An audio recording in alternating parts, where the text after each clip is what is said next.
دعا کرنا ایک عبادت ہے اور ہمارے مسائل کا حل ہے، لیکن بہت دفعہ ایسا ہوتا ہے کہ ہم دعا کرتے ہیں لیکن جب ہمیں قبولیت کا اثر نظر نہیں آتا تو ہم اللہ تعالیٰ سے ناراض ہونے لگتے ہیں۔ حالانکہ ہونا یہ چاہیے کہ دعا قبول ہو جائے، وہ چیز مل جائے جس کی ہم طلب رکھتے ہیں، یا نہ ملے ہم اللہ سبحانہ تعالیٰ کے سامنے اپنا سر جھکا دیں، اپنا معاملہ اللہ تعالیٰ کے حوالے کر دیں اور دعا کے قبول نہ ہونے کی کوئی تعویل کر لیں، کوئی اپنے دل میں وجہ سوچ لیں۔ مثلاً یہ کہ کبھی جو چیز میں مانگ رہی ہوں اس کا نہ ملنا میرے حق میں زیادہ فائدے کی چیز ہے اور زیادہ مناسب ہے، کیونکہ کئی دفعہ ہمیں کوئی نعمت مل جاتی ہے تو ہم اس کی وجہ سے تکبر میں مبتلا ہو جاتے ہیں، ہمارے اندر اکڑ آ جاتی ہے، ہم اپنے آپ کو کچھ سمجھنے لگتے ہیں، اور جب کوئی چیز نہیں ملتی اور ہم ٹوٹ جاتے ہیں تو ہمارے اندر وہ چیز عاجزی پیدا کر دیتی ہے۔ اسی طرح یہ ہے کہ بعض اوقات کسی چیز کے تاخیر سے ملنے میں بہت بہتری ہوتی ہے، یعنی اگر فوری طور پر وہ چیز مل جائے تو ہم اس کی وہ قدر نہ کریں، اس کا حق ادا نہ کریں، اس کا شکر ادا نہ کریں۔ اور اسی طرح کبھی دنیا کا مل جانا انسان کے لیے مصلحت کے خلاف ہوتا ہے، اور اگر کوئی بھی دل میں پازیٹیو تھنکنگ نہ رہے، کوئی بھی مثبت خیال نہ آئے، تو بھی اللہ سبحانہ تعالیٰ کے بارے میں ہمارے دل میں کسی قسم کا اعتراض نہیں آنا چاہیے، یعنی ہمیں اللہ سبحانہ تعالیٰ کے فیصلوں پر کوئی آبجیکشن نہیں ہونی چاہیے، بلکہ انسان یہ سوچے کہ میں نے تو جو دعا کی وہ بندگی کا ایک تقاضا تھا، بندہ ہونے کی حیثیت سے میرے اوپر لازم تھا کہ میں اللہ تعالیٰ سے کچھ مانگتا، کیونکہ دعا جو ہے وہ ایک عبادت بھی ہے۔ اگر اللہ سبحانہ تعالیٰ فضل فرما دیتا ہے، یعنی قبول کر لیتا ہے، تو پھر یہ اللہ کا فضل ہے، اور اگر وہ نہیں کرتا تو وہ مالک ہے، جو چاہے کر سکتا ہے، یعنی اللہ سبحانہ تعالیٰ کا اپنا فیصلہ ہے اور اس کا فیصلہ ہم سب کے فیصلوں سے بہترین ہوتا ہے۔ عام طور پر دیکھا گیا ہے کہ ہماری زیادہ تر دعائیں جو ہیں وہ دنیا سے متعلق ہوتی ہیں، دنیا کے ساز و سامان سے متعلق اور دنیا کی زیادتی سے متعلق۔ ہم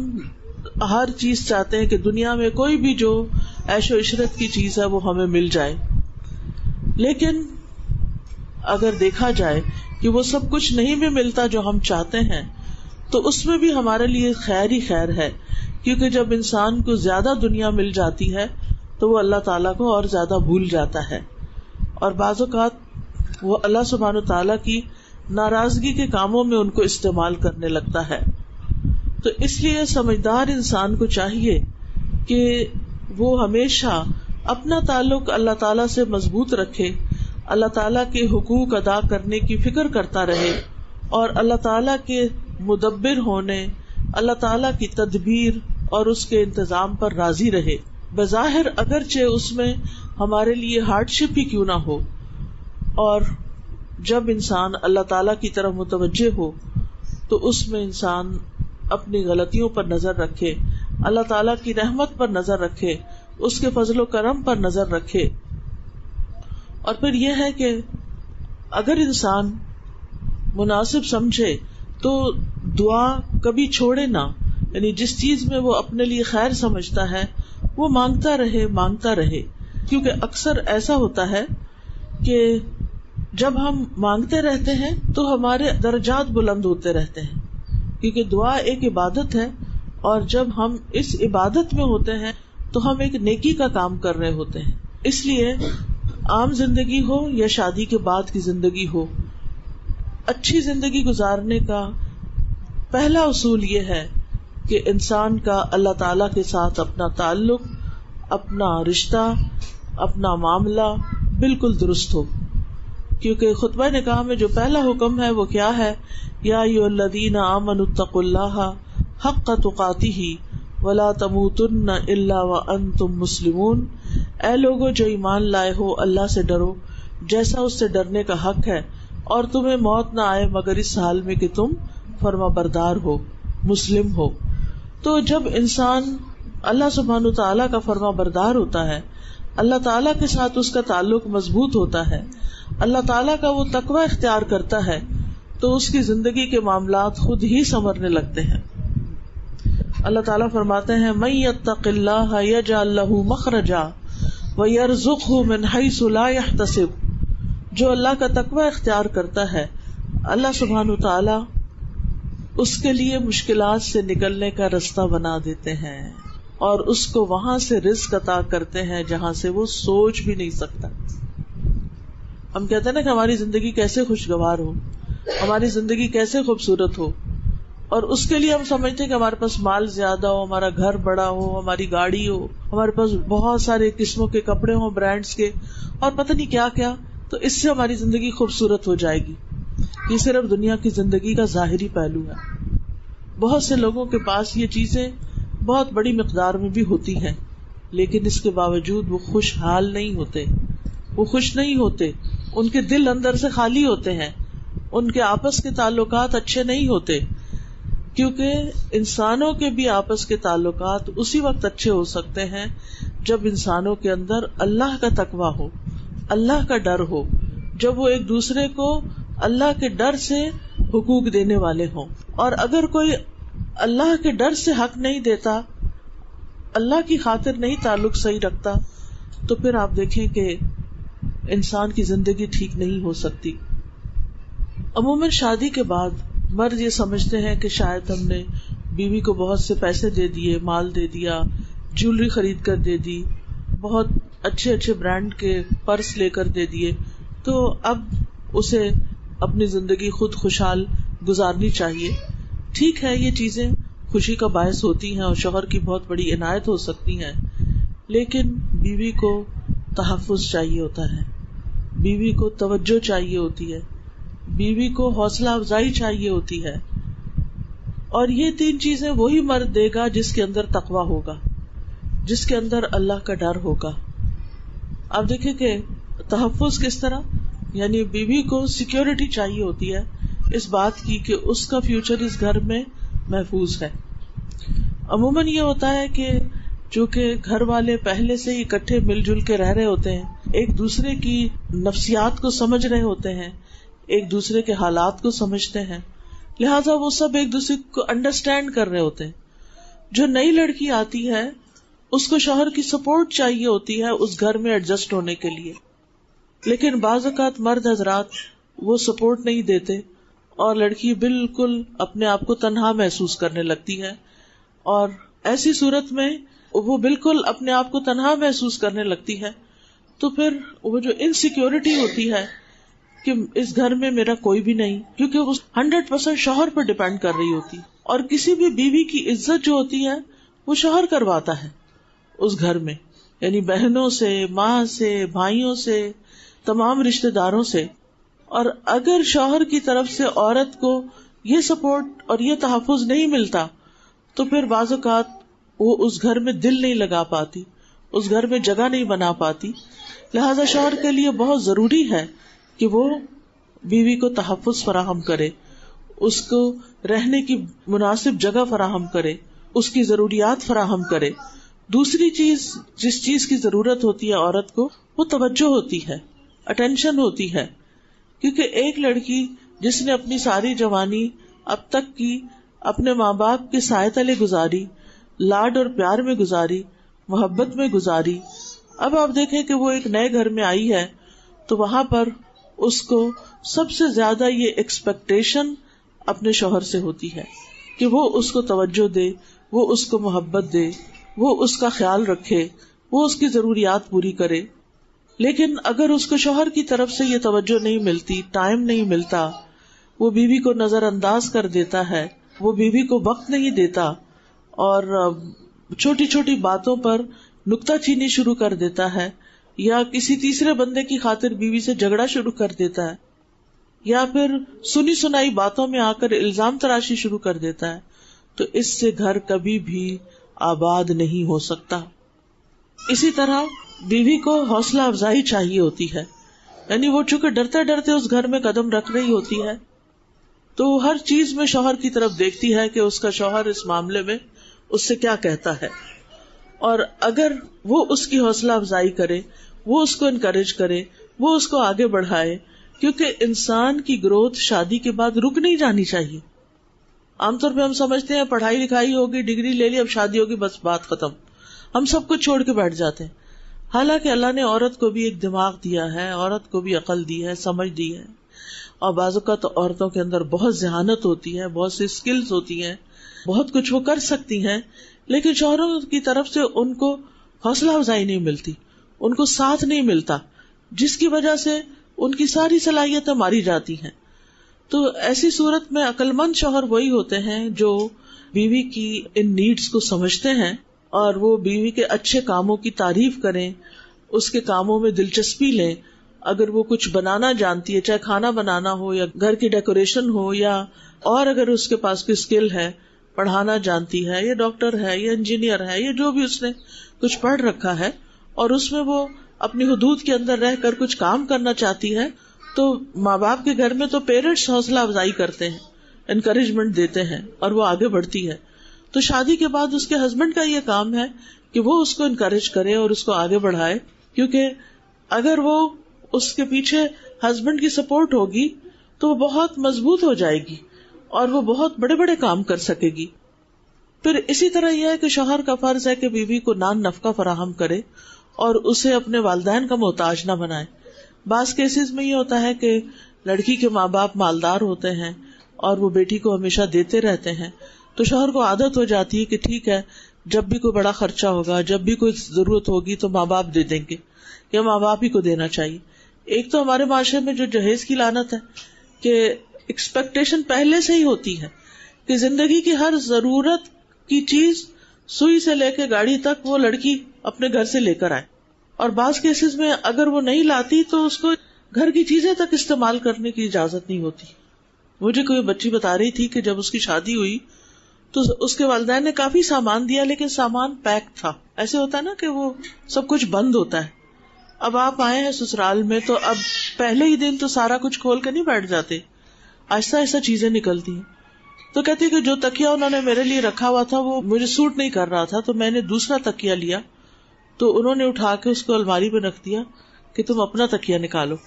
یعنی آپ خود سوچیں، کیا یہ انسانیت ہے؟ کیا یہ ہمارا دین یہ ہمیں سکھاتا ہے؟ یہ سراسر جہالت ہے. یعنی انسانوں سے زیادہ چیزوں کی محبت اور انسانوں کی ضروریات کو پیچھے پھینک دینا، اور پھر برتن استعمال نہ کرنے دینا، جو میکے سے لائی ہو وہ کرو، اور اگر کسی چیز کا مطالبہ کرنا تو یہ کہنا تم کون سا میکے سے لائی ہو، ہر وقت اس چیز کے تانے دینا. آپ کو معلوم ہے کہ یہ اسلامی طور طریقہ نہیں ہے. یہ ہم ایک طویل عرصے تک ہندوستان میں رہے ہیں اور وہاں کا جو کلچر تھا وہ سرایت کر کے ہمارے اندر آ گیا، اور یہ چیزیں ہمارے معاشرے میں بھی عام ہو گئی. پھر اسی طرح یہ ہے کہ شوہر کو گھر میں مسکراتے ہوئے داخل ہونا چاہیے، بیوی کے اچھے کاموں کی تعریف کرنی چاہیے، اس کو تحفے تحائف دینے چاہیے، محبت کا کھلا اظہار کرنا چاہیے، دل لگی اور دل جوئی کی بات کرنی چاہیے. اور غلطیاں ہو جائیں، مثلا کھانے میں نمک زیادہ ہو گیا ہے، یا کھانا کسی وجہ سے ٹھنڈا رہ گیا ہے، یا تھوڑا کچا رہ گیا ہے، تو ایسی چیزوں کو تحمل اور برداشت کے ساتھ گزار لیں، یعنی درگزر سے کام لیں، کیونکہ انسان ہے نا، انسان پرفیکٹ نہیں ہے. اور عام طور پر بچیاں ماں باپ کے گھر میں تو پڑھ ہی رہی ہوتی ہیں یا کوئی جاب کر رہی ہوتی ہیں، اور گھرداری ان کو اتنی نہیں آتی جب تک کہ ان کے سر پہ پڑتی نہیں، اور پھر جب پڑتی ہے تو آہستہ آہستہ وہ یہ سب چیزیں سیکھتی بھی چلی جاتی ہیں. پھر اسی طرح یہ ہے کہ بیوی کے اوپر بھی کوئی ذمہ داریاں عائد ہوتی ہیں، اور ان میں سے ایک یہ ہے کہ وہ شوہر کے مزاج کو سمجھے کہ میرا شوہر کن باتوں پہ خوش ہوتا ہے اور کن باتوں پہ ناراض ہوتا ہے، کیا چیز اس کو غصہ دلاتی ہے، اور اگر وہ غصے میں آ گیا ہے تو بیوی کو اس سے غصہ نہیں کرنا. دو لوگ بیک وقت غصہ نہ کریں. یہ تو ہو نہیں سکتا کہ غصہ نہ آئے، کبھی بیوی کو آئے گا کبھی شوہر کو آئے گا، لیکن اگر ایک کو آیا ہے تو دوسرا اپنے آپ کو کنٹرول میں رکھے تو دوسرے کا بھی ٹھنڈا ہوئے گا. وہ اس میں پانی ڈالنے والی کرے، نہ کہ آگ بھڑکانے والی کرے. اور پھر یہ ہے کہ اگر غصہ آ بھی گیا ہے اور ناراضگی ہو بھی گئی ہے تو اس ناراضگی کی حالت میں سونا نہیں چاہیے. یعنی رات کو سونے سے پہلے اپنے امور اور بات جو ہے وہ ایک دوسرے کے ساتھ سیٹل کر لینی چاہیے. تاکہ شیطان کو موقع نہ ملے. کیونکہ ہوتا یہ ہے کہ شیطان جو ہے وہ انسان کا دشمن ہے، اور شیطان انسان کے اس دشمنی میں پھر میاں کے دل میں بیوی کے خلاف اور بیوی کے دل میں میاں کے خلاف بدگمانیاں ڈالتا چلا جاتا ہے، اور جب وہ بدگمانیاں بڑھ جاتی ہیں تو پھر تعلقات میں مزید خرابی پیدا ہو جاتی ہے. اسی طرح بیوی کے لیے یہ لازم ہے کہ وہ اس بات کو سمجھے کہ شوہر کہاں جانے کو پسند کرتا ہے اور کہاں جانے کو پسند نہیں کرتا، اور اس کی عادات میں کیا کیا چیز شامل ہے. مثلاً بعض حضرات کو بالکل یہ پسند نہیں ہوتا کہ گھر گندا ہو یا چیزیں بکھری ہوئی ہوں یا گھر میں صفائی نہ ہو. تو ایسی صورت میں لڑکی چونکہ دوسرے گھر سے آتی ہے اور کیجول زندگی بسر کر کے آتی ہے، لیکن اگر وہ دیکھ لے کہ ہسبینڈ جو ہے وہ صفائی پسند ہے تو وہ اپنی عادت کو بدل لے، کیونکہ دونوں کو ایک دوسرے کے ساتھ رہتے ہوئے کچھ عادتیں ہسبینڈ کو بدلنی ہوگی اور کچھ عادتیں جو ہیں وہ بیوی کو بدلنی ہوگی. پھر اسی طرح یہ ہے کہ بیوی کے لیے لازم ہے کہ وہ سنی سنائی باتوں میں نہ آئے. بعض اوقات خاندان کے اندر ایسے رشتے دار ہوتے ہیں جو ایک دوسرے کے بارے میں بہت مس انفارمیشن عام کرتے ہیں، یعنی کہ ایسی چیزیں عام کرتے ہیں کہ جس کی وجہ سے تعلقات جو ہیں وہ بہت بگاڑ کا شکار ہو جاتے ہیں. مثلاً اگر بہن بھائی کی نہیں بنتی تو نند اپنی بھابھی کو میاں کے خلاف کچھ باتیں سنا رہی ہے، شادی سے پہلے یہ ایسے کرتا تھا، یہ ویسے کرتا تھا، یعنی اس کی پاسٹ ہسٹری کے بارے میں ایسی باتیں بتانا جس سے بیوی جو ہے وہ شوہر سے متنفر ہو جائے. ایک بہت بڑا جرم ہے. جو شخص بھی میاں بیوی کے درمیان جھگڑا ڈلواتا ہے اور میاں بیوی کے درمیان غلط فہمیاں عام کرتا ہے وہ شیطان کا بھائی ہے. ہر روز شیطان کا تخت لگتا ہے اور پانی پہ لگتا ہے، اور وہاں سے وہ فوجیں روانہ کرتا ہے اپنی انسانوں کو بگاڑنے کے لیے، خراب کرنے کے لیے. اور جب وہ واپس لوٹتا ہے اپنی رپورٹ لے کر اور آ کے بتاتے ہیں، کوئی کہتا ہے میں نے قتل کرا دیا، کوئی کہتا ہے میں نے چوری ڈاکہ ڈلوا دیا، کوئی شیطان کچھ کام بتاتا ہے، کوئی کچھ کام بتاتا ہے. تو اتنے میں ایک شیطان آ کے کہتا ہے کہ میں فلاں میاں بیوی کے پیچھے لگا رہا یہاں تک کہ ان کے درمیان جھگڑا کروا دیا. تو وہ اٹھ کے اس کو گلے لگاتا ہے اور اس کے سر پہ تاج پہناتا ہے اور وہ کہتا ہے تم نے ہی تو سب سے اچھا کام کیا. لہٰذا میاں بیوی کے درمیان جھگڑا ڈلوانا یہ ایک شیطانی کام ہے، اور اس میں بیوی کو شوہر کے خلاف باتیں نہیں سننی چاہیے اور سنی سنائی باتوں کو آگے نہیں بڑھانا چاہیے اور ان پہ یقین نہیں کر لینا چاہیے. پھر اسی طرح یہ ہے کہ شوہر کے رشتہ داروں کو اپنا رشتہ دار سمجھنا چاہیے. اب شادی سے پہلے تو صرف اپنے بہن بھائی ہوتے ہیں، لیکن شادی کے بعد اگر ہم چاہتے ہیں کہ شوہر کا دل جیتیں تو شوہر کے والدین سے بھی محبت کا اظہار کریں، شوہر کے بہن بھائیوں سے بھی جوڑ کے رکھیں اور ان کے ہاں آتے جاتے رہیں، ان کے ساتھ اچھے تعلقات قائم رکھیں. اور پھر یہ ہے کہ شوہر کی موجودگی میں اور لوگوں سے زیادہ شوہر کو توجہ دیں. یعنی بعض لوگ ایسے ہوتے ہیں کہ شوہر بیٹھا ہے، خاندان کے اور لوگ بھی بیٹھے ہیں، اب بیوی کبھی کسی کی تعریف کر رہی ہے، کبھی کسی کی، کبھی اپنے ابا کی، کبھی چچا کی، کبھی کسی کی، اور شوہر دیکھ رہا ہے کہ ایک دفعہ بھی اس نے شوہر کی تعریف نہیں کی، تو وہ انکانشیسلی اس کو کمپیئر کر رہا ہوتا ہے یا اپنی بیوی کی حرکت کو دیکھ رہا ہوتا ہے کہ میری بیوی مجھے کچھ نہیں سمجھتی. اور جب ایک دفعہ میاں کو یہ فیلنگ آ جاتی ہے نا کہ میری بیوی مجھے کچھ نہیں سمجھتی، تو پھر اس کے بعد کام خراب ہو جاتا ہے. تو اس لیے بیوی کو سب سے زیادہ امپورٹینس اپنے ہی شوہر کو دینی چاہیے. اور پھر یہ کہ جو اہم باتیں ہیں، جو ایکسپیکٹیشنز ہیں، وہ لکھ بھی لینی چاہیے. یعنی اگر بیوی سمجھتی ہے کہ وہ بھول جاتی ہے کہ شوہر کو کیا کیا چاہیے، تو ضروری اور اہم باتیں جن کی وہ ہدایات دے ان کو نوٹ کر لیا جائے. اسی طرح شوہر بھی گھر سے جاتے ہوئے بیوی نے اگر کچھ کام کرنے کو کہا ہے، کسی کے پاس جانے کو، کچھ خرید کے لانے کو، تو وہ بھی نوٹ کر لے. مجھے اپنے والد کی یہ بات اتنی اچھی لگتی تھی، حالانکہ وہ کافی ایجڈ ہو گئے تھے، لیکن اس کے باوجود باقاعدہ ہر روز گھر سے نکلنے سے پہلے والدہ جہاں بھی ہوتی، چاہے وہ کچن میں ہوتی، چاہے وہ کپڑے دھو رہی ہوتی یا کچھ بھی گھر کا کام کر رہی ہوتی، وہ ان کے پاس جا کے کھڑے ہوتے اور باقاعدہ پوچھتے کہ آج کیا پکے گا، آج آپ کو کیا ضرورت ہے، آج گھر میں کیا چاہیے. اور یہ سب کچھ ہمارے سامنے ہوتا تھا، اور ہم سمجھتے تھے سارے باپ ایسے ہی ہوتے ہیں کہ وہ جو گھر والوں کی ایسی ضروریات پوری کرتے ہیں. اور وہ باقاعدہ چھوٹی سی نوٹ بک ہوتی تھی، اس میں لکھ کے لے جاتے تھے، اور جب وہ اپنے کام سے شام کو فارغ ہوتے تھے وہ باقاعدہ چیزیں خریدتے اور خود اٹھا کے لاتے تھے. یعنی کچھ چیزیں تو نوکروں کے ہاتھ بھجوا دیتے تھے، لیکن کچھ چیزیں وہ خود خرید کے گھر لاتے تھے. اور اس سے ہمارے گھر میں کبھی، یعنی میں نے ویسے بھی اپنے والدین کے دوران جھگڑا تو دیکھا ہی نہیں کبھی، کہ کبھی تو تکار ہو یا کوئی ایک دوسرے کے ساتھ اونچی آواز میں بولے ہوں یا کوئی ناراضگی کا اظہار کیا ہو، نیور. تو یہ چھوٹی چھوٹی چیزیں ہوتی ہیں، اگر انسان سمجھ لے کہ جھگڑے شروع کہاں سے ہوتے ہیں تو ان کے حل ڈھونڈ لے. اگر ایک دفعہ بیوی کو پتہ چل جائے کہ شوہر کس بات پہ غصہ کرتا ہے تو نیکسٹ ٹائم اس چیز کو اوائڈ کرے، وہ کرنے ہی نہ دے. اسی طرح یہ ہے کہ شوہر کی جو ضرورت کی چیزیں ہوتی ہیں، یا اس کے کپڑے ہیں، یا اس کے جوتے ہیں، یا اس کی نوٹ بکس ہیں، یا کمپیوٹر ہے، یا باقی چیزیں ہیں، ان کو باقی لوگوں کو نہ چھیڑ چھاڑ کرنے دے. بعض اوقات بچے گھر میں آ جاتے ہیں، وہ چیزیں خراب کر دیتے ہیں. نند کے بچے آ گئے، کمرے میں گھس گئے، چیزیں خراب کر دی. اب شوہر گھر پہ نہیں ہے تو اس کے لیے تحفظ کون فراہم کرے گا اس کے مال اسباب کے لیے؟ قرآن مجید میں آتا ہے فالصالحات قانتات حافظات للغیب بما حفظ اللہ. نیک عورتیں صالح ہوتی ہیں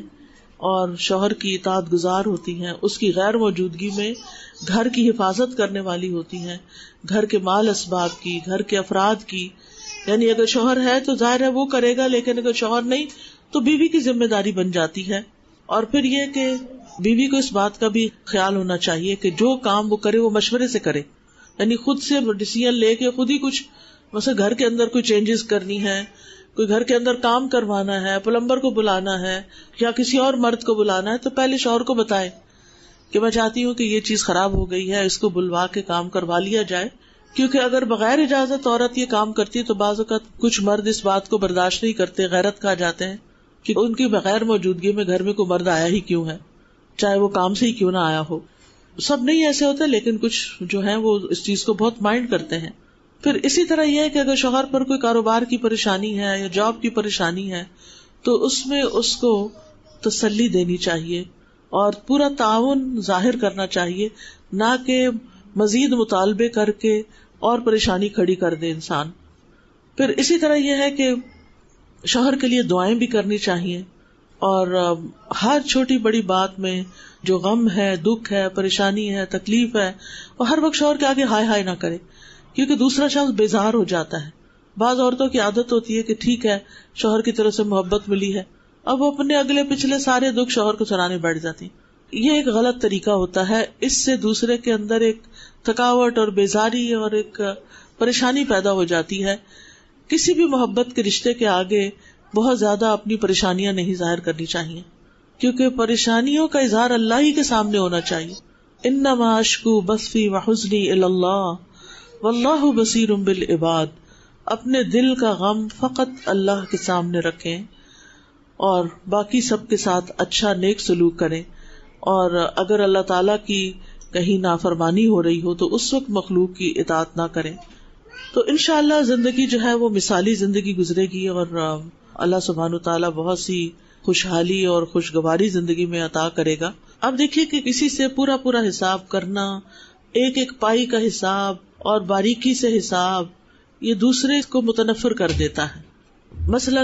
آپ نے اپنے بچے کو کچھ پیسے دیے یا شوہر نے بیوی کو پیسے دیے اور اسے کہا تم خرچ کرو. جب وہ خرچ کر بیٹھی تو پھر اس سے لسٹیں منگوائے کہ یہ کتنے کا لیا، یہ کتنے کا لیا، اور یہ پیسہ کہاں گیا، یہ کس کو دیا. اور پھر آپ دیکھیں کہ کچھ چیزیں انسان کو یاد ہوتی ہیں، کچھ یاد بھی نہیں ہوتی، اور ہر چیز انسان لکھ بھی نہیں سکتا، ہر عورت نہیں لکھ سکتی. اب جس گھر میں یہ حساب کتاب شروع ہو جائے میاں بیوی کے درمیان، تو آپ سوچیں کہ پھر کیا بنے گا. اسی طرح شوہر بعض اوقات خاموشی سے اپنی والدہ کو کچھ دے دیتا ہے، اپنے بہن بھائیوں کو کچھ دے دیتا ہے، تو پھر وہاں پر کیا مشکل ہو جاتی ہے کہ بیوی شوہر سے حساب لینا شروع کر دے کہ اچھا آپ کہہ رہے تھے کہ میری تنخواہ اتنی ہے تو یہ اتنی تو آپ کے پاس ہے، باقی کہاں. تو اس طرح کی باتیں بھی نہیں کرنی چاہیے، کیونکہ اس سے آپس میں نفرت اور چپکرش پیدا ہو جاتی ہے. سعد بن احمد التجیبی کہتے ہیں، ان کے شعر ہیں، معاملات میں نقصان گوارا کر لو اور زیادہ بال کی کھال نہ اتارا کرو. یہ طرز عمل جدائی کا باعث ہے، یعنی اس سے تعلقات خراب ہوں گے اور آخرکار سپریشن ہو جائے گی. اور اپنے حقوق میں سے کچھ نہ کچھ جانے دیا کرو کہ اعلیٰ ظرف کبھی اپنا حق پورا پورا وصول نہیں کرتا. اور یہ بہت ہی حکمت کی باتیں ہیں کہ جس میں والدین اور اولاد، میاں بیوی، افسر اور ماتحت، ہر تعلق کے اندر کچھ نہ کچھ صرف نظر کرنا چاہیے، تغافل برتنا چاہیے اور اگنور کر دینا چاہیے.